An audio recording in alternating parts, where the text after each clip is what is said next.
জনোৱা গৈছে।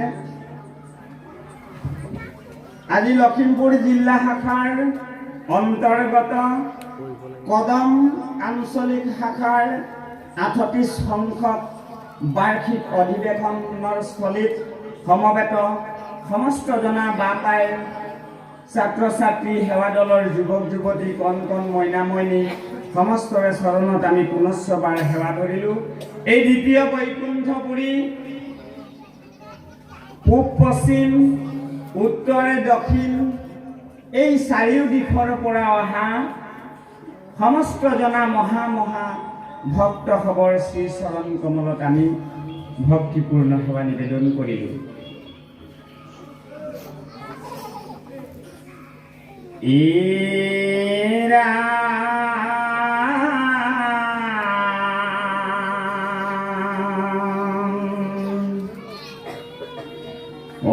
আদি সত্য যুগে শুদ্ধ ধৰ্ম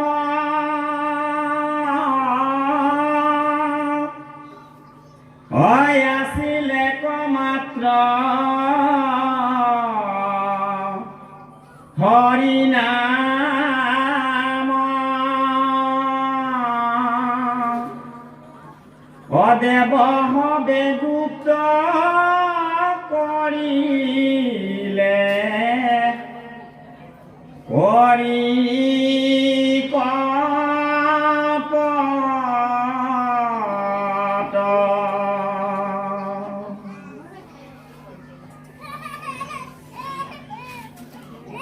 হেন হৰি নাম ব্যক্ত কৰি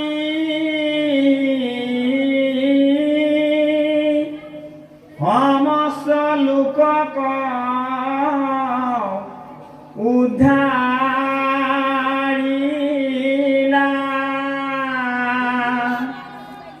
শ্ৰীমন্ত শংকৰে ভাঙিল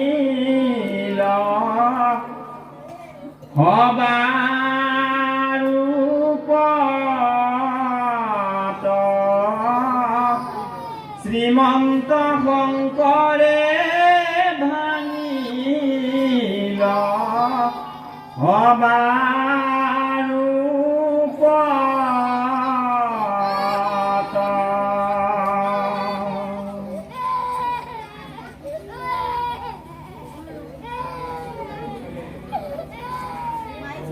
দুষ্টক দমন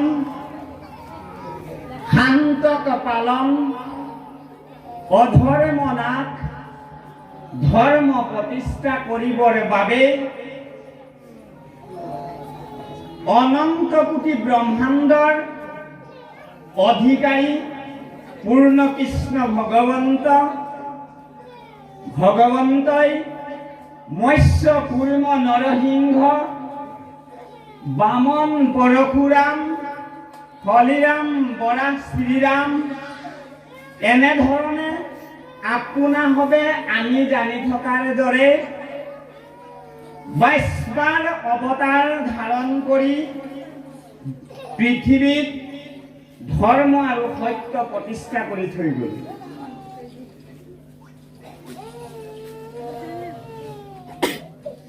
এই অৱতাৰসমূহৰ ভিতৰত আপোনালোকে জানে ভগৱন্ত নিৰ্গুণ ব্ৰহ্মৰ গুণনাম শ্ৰৱণ কীৰ্তন মাধ্যমেদি জীৱসমূহ পৰম গতি লাভ কৰাৰ এটি এনে শুভ মুহূৰ্তত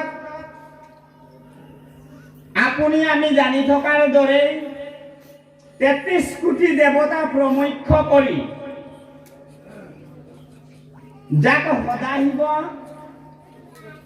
ত্ৰিনয়ন মহাদেৱ ইত্যাদি ধৰণে আমি সমস্ত জনাই জানো। এইজনা মহাদেৱ প্ৰমুখ্য কৰি যাক সৃষ্টিকৰ আখ্যা দিছে, যাক ব্ৰহ্মা বুলি কোৱা গৈছে বেদে, এই সমস্ত তীৰ্থ দেৱগণ একত্ৰ হৈ এদিন এখন ধৰ্মালোচনী সভা বহিলে আজিৰ দৰে। ধৰি লওক আজিৰ দৰে সেই সভাতেই সমস্ত দেৱগণৰ নিজৰ নিজৰ মতখিনি প্ৰকাশ কৰিলে আৰু সভাখনত এজন সভাপতিত্বৰ দায়িত্বত দিলে আমাৰ প্ৰজাপতি ব্ৰহ্মাদেৱক। এই সভাখন ইমান গুৰুত্বপূৰ্ণ সভা আছিলে, সমস্ত দেৱগণে নিজৰ নিজৰ মনৰ ভাৱখিনি প্ৰকাশ কৰিলে যে হে সৃষ্টিকৰ, হে শিৱ মহেশ্বৰ, আমি সমস্ত দেৱগণে ধিক ধিক দেৱতাৰ নাম লৈ আছো।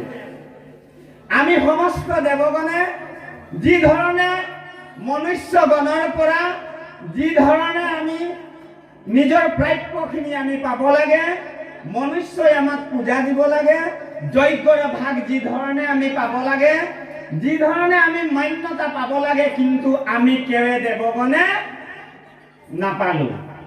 এটাকে আমি জীয়াই থকাৰ কিবা উপায় কৰিব লাগে। বাকী দেৱগণসকলেও হয় হয় বুলি সমৰ্থন দিলে, বোলে হয় নিশ্চয় কিবা উপায় কৰিব লাগে।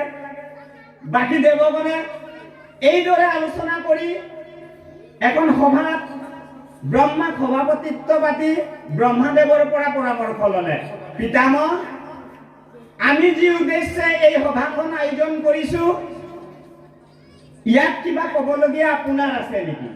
হঠাতে আমি যাক প্ৰজাপতি ব্ৰহ্মা বুলি কোৱা গৈছে তেৰাই মাত লগালে, বোলে হে হৰ, হে শিৱ, শুনাচোন মোৰ কথা। হে হৰ, মই ব্ৰহ্মা যত দেৱগণ পাপ নাখি বাক নোৱাৰো একোজন।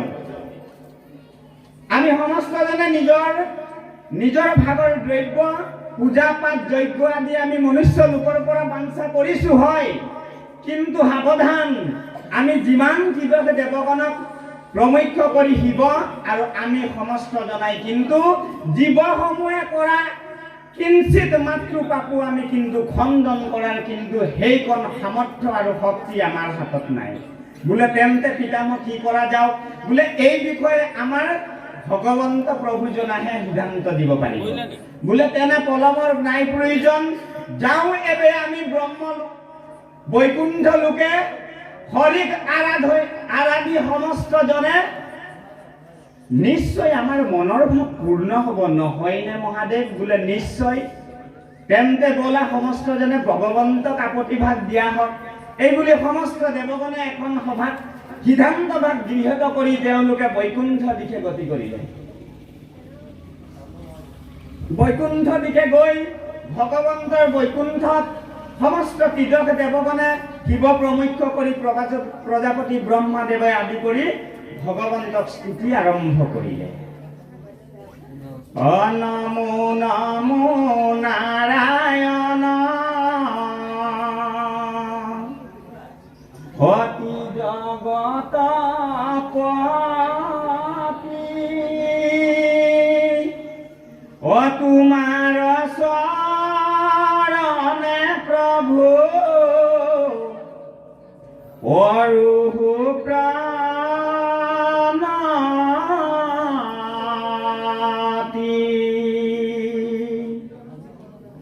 অনপাওঁ যজ্ঞ ভাগ আমি একো দেৱগণ,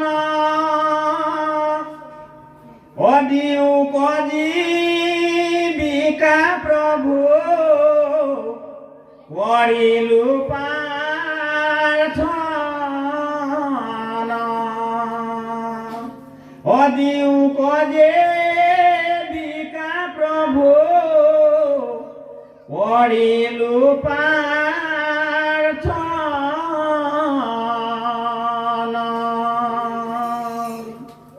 সমস্ত দেৱগণৰ স্তুতিত তুষ্ট হৈ ভগৱন্ত আবিৰ্ভাৱ হৈ সন্মুখতে দৰ্শন দি মেঘৰে গম্ভীৰ ধ্বনিৰে বুলিলা বচন যে উঠা উঠা দেৱগণ, উঠা উঠা দেৱগণ, তুষ্ট মই তোমালোকৰ স্তুতি। কোৱা দেৱগণ, কিবা হেতু আৰাধিলা মোক, ব্যক্ত কৰাৰ মনৰ ভাৱনা। এই বুলি যেতিয়া ভগৱন্তই মেঘৰে গম্ভীৰ ধ্বনিৰে বচন বুলিলে, সমস্ত দেৱগণ প্ৰমুখ্য কৰি মহাদেৱ ব্ৰহ্মাই নিজৰ নিজৰ মনৰ ভাৱখিনি প্ৰকাশ কৰিলে। সমস্ত জনাৰ মনৰ ভাৱ প্ৰকাশ কৰাৰ পাছত ভগৱন্তই এটি মৃদু হাঁহিৰে সমস্ত দেৱগণক উদ্দেশ্যি মধুৰ বচন বুলিলে, চিন্তাৰ কোনো কাৰণ নাই দেৱগণ, শুনাচোন আছে ইয়াৰ উত্তম উপায়। বোলে ইয়াৰ উত্তম উপায় আছে নহয় দেৱগণ, চিন্তা নকৰিবা। বোলে হে প্ৰভু, আমি যজ্ঞৰ ভাগ নাপাওঁ, আমি পূজাৰ ভাগ নাপাওঁ, আমি বলি নাপাওঁ, আমি বিধান নাপাওঁ, আজি তাই নাপাওঁ, টোপোলা নাপাওঁ, একো নাপাওঁ। ধিক ধিক আমাৰ দেৱতা নাম লৈ আছো প্ৰভু, আমি জীয়াই থকাৰ তুমি উপায় কৰা চক্ৰপাণি, আমি জীয়াই থকাৰ তুমি উপায় কৰা, চিন্তাৰ কোনো কাৰণ নাই দেৱগণ। এইবুলি ভগৱন্তই সমস্ত দেৱগণক উদ্দেশ্যি প্ৰকাশ কৰিলে যে হে দেৱগণ, শুনা যুগুত উত্তম যুগুত মোৰ নিৰ্গুণ নাম শ্ৰৱণ কীৰ্তনৰ মাধ্যমেদি এই যে পৃথিৱীৰ জীৱসমূহ মোৰ চৰণলৈ পৰম গতি লাভ কৰিছে, এই পৰম মংগল নাম বস্তু সমস্ত দেৱগণে মিলি লুপ্ত কৰা পৃথিৱীৰ অহন্তে মুহুৰ পৰম মংগল নাম লুপ্ত কৰা হবে মিলি আগম শাস্ত্ৰ বেহায়ুক পৃথিৱীত যাক পায়া মনুষ্যগণে কাম ক্ৰোধে লোভে মোহে জৰ্জৰিত হোৱা পুঁজি বেক নানা পন্থে গয়া বলি বিধান বিস্তৰ যজ্ঞ কাটি দেখ শংখ চাপ মহিষ গৰু। নিশ্চয় প্ৰসাদ পাবা দেৱগণ, চিন্তাৰ কোনো কাৰণ নাই। যোৱা এবে নিজ কাৰ্যে চলি হোৱা দেৱগণ, নিজে কাৰ্যে যোৱা অগ্ৰহৰ। এইবুলি সমস্ত জনা দেৱগণক ভগৱন্তই মেলানি দিলে বৈকুণ্ঠৰ পৰা। লগে লগে ভগৱন্তৰ মুখ পদ্মখণ্ডে পোৱা সিদ্ধান্তক লৈ কাৰ্যকৰী দিশত দেৱগণ জপিয়াই পৰিল। কিন্তু এজন চতুৰ ভকত তাত আছিল, আপোনালোকে জানে, সমস্ত জনাই। এজন চতুৰ ভকত কাষতে ৰৈ থাকিলে। বোলে প্ৰভু, তুমি যি সিদ্ধান্ত দিলা এই সিদ্ধান্তত মই কিন্তু মৰি গলো। ইমান ডাঙৰ অমোচন পাপ মুত সন্তে নহৈবে সাধন প্ৰভু, মোৰ দ্বাৰা এনে অমোচন পাপ কৰা নাযায় প্ৰভু। তোমাৰ নাম যদি আমি আগম শাস্ত্ৰৰ মাধ্যমেদি ঢাকি দিব লগা হয়, এই জীৱগণ অচিৰেই নৰকত পচিব। আৰু আমিও তোমাৰ নাম ঢাকুন দিয়াৰ কাৰণে তোমাৰ নাম বস্তুক পৰম মংগল নাম বস্তুক লুপ্ত কৰাৰ অপৰাধত অমোচন পাপ আহিব গালে। এই অমোচন পাপৰ পৰা কিন্তু কোনো কালে নুহুইবে যুগুত এইটো প্ৰভু দিয়া উত্তম সাধনা আমাক। বোলে প্ৰভু, এই পাপৰ পৰা উদ্ধাৰ হোৱাৰ কিবা উপায় আছে নেকি? বোলে চিন্তাৰ কোনো কাৰণ নাই মহাদেৱ, লোৱা তুমি মোৰ সহস্ৰে নাম, জপি তাপ কৈলাসত অখৰ নিশে হুই বাহা মুকুত ইটো অমোচন পাপ খন্তে। মহাদেৱে মিচিকিয়াই হাঁহি ভগৱন্তক সেৱাই জনাইছে, ধন্য প্ৰভু, ধন্য তুমি জগতপতি, এবে চলো আমি নিজ গৃহে। এইবুলি মহাদেৱক সহস্ৰ নাম প্ৰদান কৰিলে। মহাদেৱে সহস্ৰ নাম জপি তেওঁ অমোচন পাপৰ পৰা মুক্ত হৈ গল।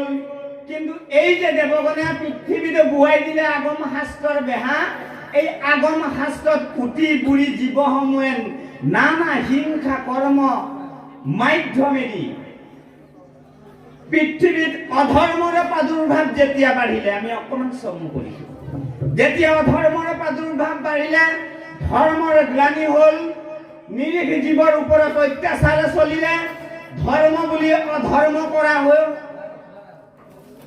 এনে এক শুভ মুহূৰ্তত, এনে এক গণ্ডগোলীয়া মুহূৰ্তত আকৌ মহাদেৱে গৈ আকৌ বৈকুণ্ঠত খল লগালে। বোলে প্ৰভু, পৃথিৱীলৈ চোৱাচোন অকণমান, তলফালে কি হৈ আছে? বোলে কিনো হৈ আছে? তলফালে কিয়নো চাব লাগে? বোলে চাওকচোন প্ৰভু, পৃথিৱী বাকিলে কি বিলাই, আপুনি চালেহে গম পাব বোলে কি হৈছেনো পৃথিৱীত। বোলে এফালৰ পৰা হিংসা, বিদ্বেষ, অত্যাচাৰ, বলি, নৰ হত্যা, গো হত্যা আদি হিংসাত্মক যিমানখিনি হ'বলগীয়া, কিমানখিনি যিমানখিনি আমি নভবা নিচিনা পৃথিৱীত অধৰ্মৰ প্ৰাদুৰ্ভাৱ বাঢ়িলে প্ৰভু অৰাজকতাৰ সৃষ্টি হ'ল। পিছে মই কি কৰিব লাগে? পিছে প্ৰভু আপুনি কিবা সুন্দৰ সুগম উপায় এটা কৰিব লাগে। বোলে কেনেকে? এই সকলোবিলাকতো তোমালোকৰ দেৱগণৰ দুখতেই হ'ল নহয়নে বাৰু শিৱ? বোলে নিশ্চয় প্ৰভু, কিন্তু এতিয়া জানো ৰৈ থকাৰ কিবা প্ৰয়োজন আছে প্ৰভু? ৰৈ থকাৰ কিছু প্ৰয়োজন নাই প্ৰভু। মৰ্ত্যবাসী লোকক অতি সোনকালে আমি উদ্ধাৰ কৰাৰ ব্যৱস্থা কৰিব লাগে। বোলে কি কৰিম তুমি কোৱাচোন মহাদেৱ, সিদ্ধান্তটো তোমাৰ ফালৰ পৰা আহক এইবাৰ। বোলে প্ৰভু মই এটা কথা কওঁনে? বোলে কোৱাচোন মহাদেৱ। বোলে তুমি যিমানবাৰ অৱতাৰ ধৰিলা, মৎস্যকুৰ্ম নৰসিংহ, বামন পৰশুৰাম, বলাক হৰিৰাম, বুদ্ধ কল্কি কৃষ্ণ ধনন্তৰী আদি কৰি কপিল যিমানখিনি অৱতাৰ ধৰিলা সব ঠিক আছে প্ৰভু, কিন্তু তুমি মোৰ শংকৰ নাম লৈ অৱতাৰ নধৰিলা।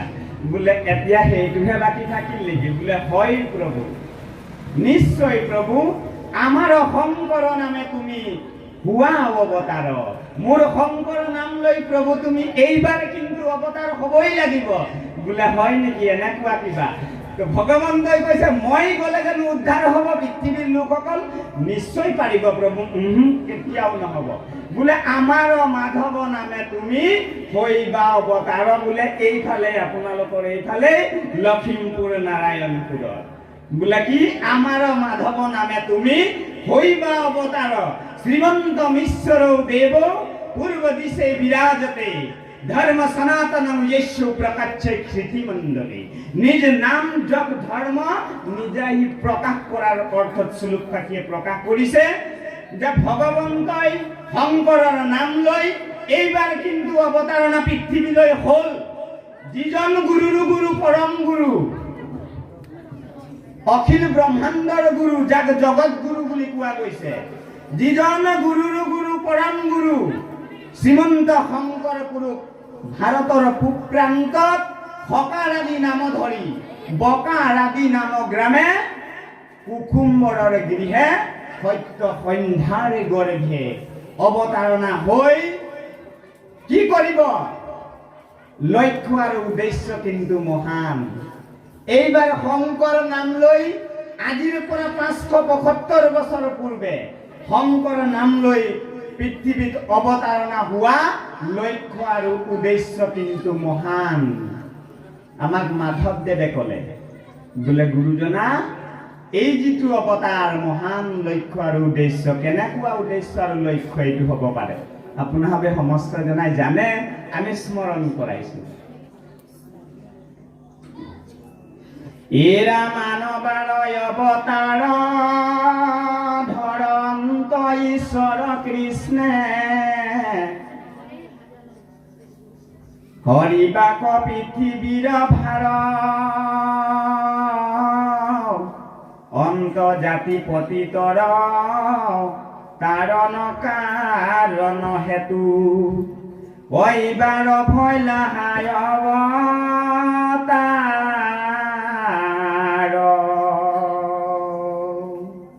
আজিৰ পৰা 575 বছৰ পূৰ্বে ভাৰতৰ পূব প্ৰান্তত গুৰুৰ গুৰু পৰম গুৰু শ্ৰীমন্ত শংকৰ পুৰুষ আবিৰ্ভাৱ হৈ এশৰণ হৰি নাম ধৰ্মৰ সুতি বোৱাই দিলে। হৰি নামৰ ৰখে বৈকুণ্ঠ প্ৰকাশে প্ৰেম অমৃতৰ নদী, শ্ৰীমন্ত শংকৰে পাৰ ভাঙি দিলে বহে ব্ৰহ্মাণ্ডক ভেদি। উদ্দেশ্যটো কিন্তু মহান, লক্ষ্যটো স্থিৰ। অন্ত জাতি পতিতৰ তাৰণ কাৰণ হেতু, ইবাৰ ভৈলাহা অৱতাৰ, আগৰবাৰৰ দৰে নহয়। এইবাৰ অৱতাৰণাৰ উদ্দেশ্যটো কি? দেৱগণে গুপ্ত কৰি ৰখা হৰিনাম বস্তু আদি সত্য যুগে শুদ্ধ ধৰ্ম আমি শ্লোক পাতি আওৰাইছিলো। সেই হৰিনাম বস্তুক পুনৰ উদ্ধাৰৰ বাবে আৰু অন্তজাতি বুলি ক'লে আপোনালোকে সমস্ত জনাই জানে। আমাৰ এই উপপদাধিকাৰ প্ৰভুজনা এটা কথা ক'লে যে আমাৰ এই বাপজনা চাহ শ্ৰমিক সম্প্ৰদায়ৰ এজন বাপ, মাহেলী বাপ। আমি চাহ শ্ৰমিক সম্প্ৰদায়ৰ আমি ব্যক্তি, আমি বাপ।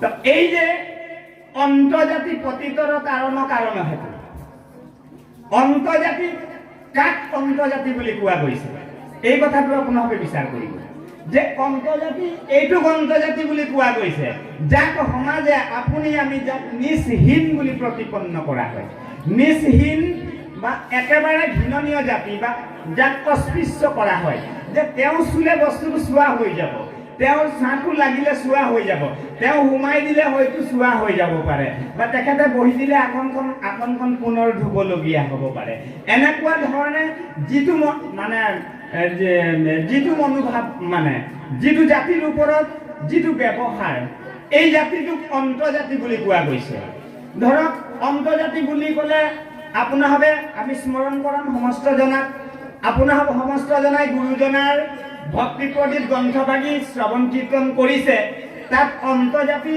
এগৰাকী ভাৰ্যা আছিলে আইসকলে জানিব যাক চান্দালিনী বুলি কোৱা গৈছে হয়নে চান্দালিনী নামৰ এগৰাকী অন্তৰ্জাতি আই আছিলে সেই আইগৰাকীক নাৰদে লগ পাইছিলে অনন্তৰে আমি কম বাৰু এই অন্তৰ্জাতি সকলক উদ্ধাৰ কৰিবৰ কাৰণে আৰু পতিত শব্দৰ অৰ্থ পাপী এতিয়া পাপী কেনেকে হৈ গ'ল জীৱসমূহ এই যে পৃথিৱীত ধৰ্মৰ গ্লানি হ'ল কৰিলা অনেক শাখা চাৰিও বেদৰ যাৰ যেন জাতি ধৰ্ম দিলা পৰিচ্ছেদ নিৰন্তৰে লুৱাইলা পশুৰ হবে প্ৰাণ নাহি মন্দ কৰ্ম আৰু ইহাৰ সমান ভাগৱতৰ ২য় পাঠখনত প্ৰকাশ পাইছে ব্যাস নাৰদ সংবাদ এই যে জীৱসমূহ নিজে কৰ্মৰ ফলত ধৰ্ম বুলি অধৰ্মক যেতিয়া আঁকোৱালি